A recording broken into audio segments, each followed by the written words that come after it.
How did you enjoy Sac Winter? Was it overall good? How much suffering did you go through? That's supposed to be my question for you. Well, you took a while. I was looking for my script. Anyways. So I started off 2023 tabling at an artist alley for my local anime convention, Sacanime. It currently has 3 shows, one in winter, spring, and summer. For January's con, it was the winter convention. I kind of called this my first somewhat serious experience. So why do I call it that?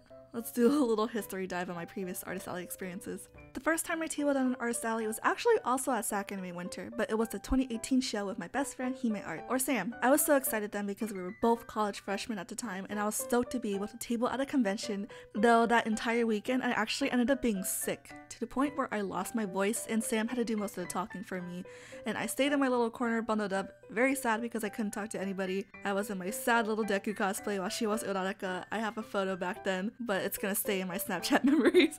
The second time I tabled at an artist alley was actually the first time my college hosted its own anime convention and was looking for artists to sell, but it was a one-day event. For both conventions, I really only sold prints, with a second featuring special stickers, if you know you know, but because of those conditions, I felt like though I had experiences selling an artist alley, I never really got an entire weekend to my full potential as an artist. And I admit, not even this con I felt like I was able to reach my goals on what I wanted to create in terms of merchandise, but merch-wise and skill-wise, I felt like I was more confident in my work. So, Saki and I decided that this con was finally the con where we decided to establish our dreams of tabling together, with Nini as our emotional support. So, we applied to Sacanime's upcoming show. So, the artist alley application procedures for Sacanime runs differently than the procedures that most cons have. Typically, artist alley applications run on a first-come, first-served basis, like Anime Expo for example, or a portfolio process like Fanime. Sacanime is different in a sense where applications are a raffle, so your chances of tabling at a con are literally up to fate and luck. The wait for results were super long, about a month or 2 in total, to both give people time to fill out the forms and draw names. It was a painful wait of constantly refreshing the pages, but it all worked out when I saw that Saki and I made the list. We were officially going to be boofing, but then here comes the hard part.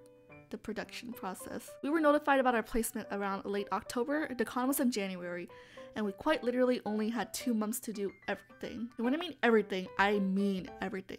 Saki and I just did art in our free time, so nothing was really planned merch-wise per se, which means we had to draw everything out to get our art manufactured for the con and plan and organize the setup, gather all the materials needed within 2 months. Shout out to the Minecraft design that Saki made when we planned it out through Discord, because it was one of the most hilarious yet efficient things ever. We were also lucky in a sense where Saki had a lot of machinery we could use. She had a printer, Cricut, and button maker, which means we can make certain art prints, stickers, and buttons through our own accord. But with our charms and 11x17 prints, we had to rely on manufacturers to get the process done. It was really agonizingly painful to be able to rush the deadlines early in order to finish within the time frame of production and shipping. A lot of the stuff that Saki and I wanted to do wasn't able to get done, but we were also afraid of holiday season and our packages potentially getting lost in the mail, since that has indeed happened to me in the past with my other packages. But luckily, things ended up in our favor and things arrived in 2 weeks before con, so Saki and I were set.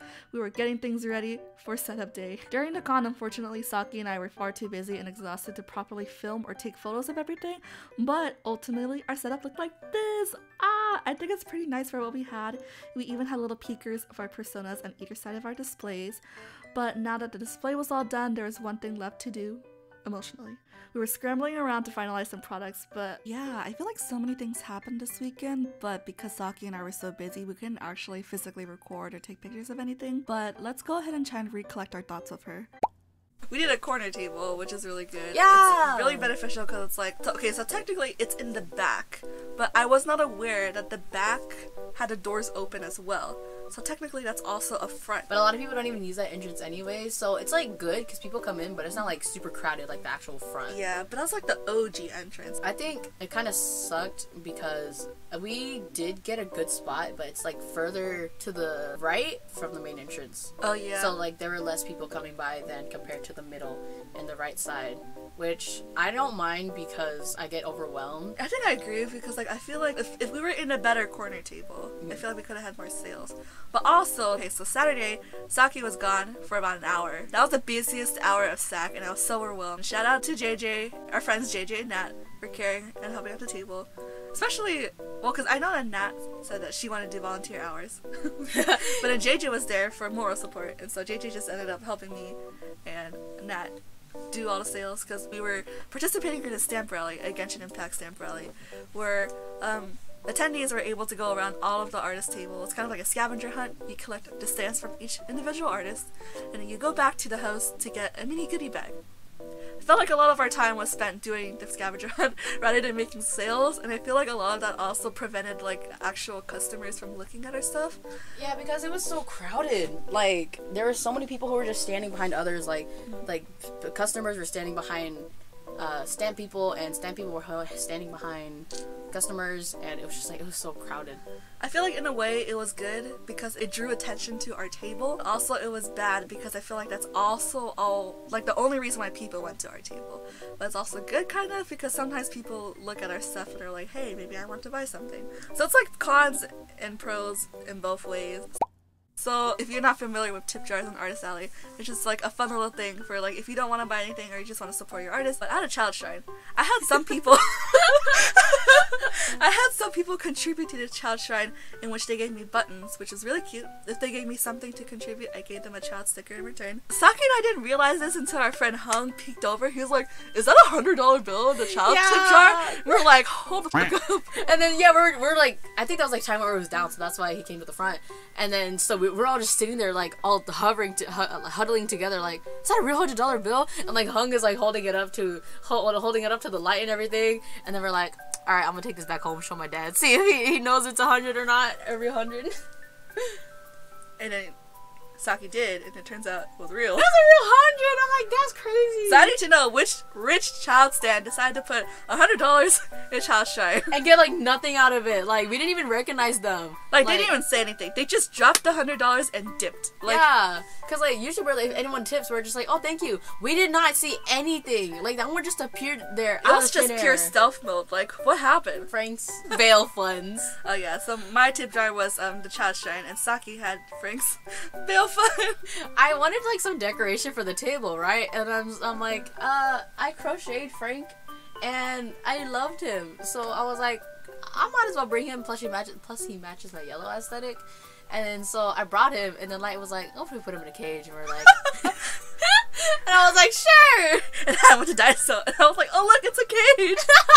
It's perfect for Frank. It was like Frank's size. It might be a little bit bigger, but it worked. Hey, you know, he should be given the space. You know, not no inhumane prison. He's a bird. Hey! Also because if I just put him there, I know a lot of people were gonna touch him, and I'm like, I don't like germs. Oh yeah, there was a person who wanted to buy Frank. Yeah, someone wanted to buy Frank. I think it was this mom with the little kid, and then so she was walking by, and she was like, how much is he? And I'm like, oh, I'm sorry, he's not for sale. But how much are you willing to offer? And she just walked away. Yeah, she just walked away. And then somebody put money to keep him in jail. Yeah, someone was like, all right, let's keep him in there, and they gave him like a few dollars. I was like, thanks, Lamau. Like, oh, I don't know, people are so nice. They really are. The weather. Oh, the weather. To recap, during so oh yeah, if you're not a Californian, within the New Year's season or early January, we've been hit with floods, like storms like no other. I think we're still in the season, but basically it decided that for Sac weekend, it's gonna be a massive storm. So a lot of people were wondering whether or not it was gonna get canceled, but it still stayed, which is like, I guess, good for us. But also, for the safety of like vendors and attendees, it sucked. But I mean, overall, nobody was hurt, which is good. But it's just like for travel and stuff like that, that was the biggest risk. Yeah, because I know a lot of artists canceled because of the weather. I think Saki and I were lucky there were Sac locals, so we're just like, let's do it, baby. Yeah. So like either way, we wouldn't have like not lost anything, but either way we were already there, so might as well. And it happened after the biggest day, so but I think Saturday night is when like the big storm happened. That Saturday night storm was wild. That was crazy. Yeah, because I know like we went to go eat Korean barbecue that day, and then we went home. I think I needed to do little things, and then Nini needed to do her homework, but then there was a blackout. So I was just like, holy crap, we couldn't do anything. So we're just like, okay, we're gonna go to sleep. I mean, luckily it was okay in the morning, but then like Saki was chilling because her power is still on. But then our areas and like a lot of people's areas got affected by the storm. It was wild. I felt like it was like literally shaking our houses. That's how bad the storm was. Yeah, because like I live in an old house. I be opening the door and the ceilings are creaking, okay? I don't know how it stayed up during the store, but that was crazy. It was so funny just like seeing everyone's text like, alright, bye guys, I'm on 2%, I'll see y'all later. Yeah, I think like we were lucky in a sense. Well, maybe it's because we were cooped up inside the whole time, which it was funny because it's like freezing cold outside, right? Because it's winter, but in the convention center, it's hot as hell. We were so sweaty, like on the first day, I was killed and I only had my collar shirt and my jacket, and I was like, I should bring another layer, it gets cold, and I have like chronic hypothermia, okay? Yeah, I get cold really easily, and I went into the convention center and I'm like, I want to take off this jacket, and I only would have like one layer on, and I'm like, it's so cold, but then like go inside and it's sweaty, even when we're not like super crowded. It's also because we were like up and like rushing around. Oh yeah. And stuff. Wi-Fi. Oh my god. Okay, so for the convention Wi-Fi, I think the initial promo was like, oh, it's gonna be $10 per day, right? I think it was like 13 or 15. Yeah, and then when I was talking to other artists, they were like, oh yeah, it's 15 per day, but then the Artist Alley person, the Artist Alley coordinator, she sent us the instructions. She sent us the Wi-Fi prices, and then she told us she's not sure that the convention deals were happening. Well, guess what? The convention deals weren't happening because we had to pay $80 per day. I guess there was a deal where like if you buy all 3 days, you would get $10 off. Which honestly would have been fine, but it's like, you know what, we didn't even need it on the first day anyways, so yeah. It's like, we still save money regardless, but like, $10 is not enough! Wi-Fi is hella expensive! Oh my gosh! I know, like $80 for like the whole day. I think Saki and I were lucky enough that we were able to make enough profit to the point where we felt like $80 per day was worth it, and justified. I think it kind of worked out because, like, since we only bought it for 2 days, one day I bought the Wi-Fi and one day Saki bought the Wi-Fi. Keep in mind, this is per device. Yeah, so it's not like we could share it. So, like, literally, one day it was my phone, the other day it was Saki's phone. So, one of us was Wi-Fi-less and the other was thriving. Yeah, like, we would, like, go to the bathroom and we were like, alright, guys, because if I go to the bathroom, I had to leave my phone there with light to make any card purchases. I was like, alright, if I fall in the toilet, y'all never gonna hear from me again. I think it kind of worked out though because Saturday was the day that I bought it, and you had to go to the Nijisanji gathering. Yeah, and then Sunday, Light had to go to the KMI gathering, so that's why it was on my phone. So it worked out. Yeah, it did work out. I wish it didn't have to work out in that way where we were hurt financially. Yeah. But like that was a whole $160 not loss, but like you know. Con fatigue. So we fucking died. Yeah, we are still dead. This is we're recording this 1 week after Sac. Yeah, and we're still dead. Like we've gone to conventions for how many years now? Like 7, 8 years. Yeah. And like we've never experienced con fatigue like this before. I think it's because like for the past 2 months that me and Light were preparing for AA, I think all of it hit us for this whole week since after con. Cause like during con, first day I pulled an all-nighter. Second day I only slept 5 hours because I couldn't. I don't know why I slept 5 hours. Like I could have slept more, but my body was just like, it's time to wake up, and I was like, all right. Time to wake up. And then last day I think I slept like 7 hours, but I still felt horrible. And then after that, I've been sleeping like 10 days. Light's been going back to her capitalism job. I mean, we've been feeling horrible, and even Nini, who's like, who's just going to school, like not just going to school, but you know, Nini's. Well, Nini, like yeah. in a sense, like Saki and I were running the AA table, and Nini did a lot of socializing because if you want to learn more about the PG Santi scavenger hunt that they did, I think Saki's gonna do a video on that. Yeah. So more elaboration there. But because Saki, it was Saki's idea, but I think because like you know we're running the table, a lot of socializing I think had to go to, like Nini and the other members, right? Yeah. And I asked PG too, like, is it just us because we tabled? Because I was trying to figure out the reason why we felt so bad, like, or not bad, but our con fatigue was so bad. I was trying to talk to them, and I was like, is it because we tabled? And they were like, no, we felt really tired too, more than normal. And I was like, is there something in the con air?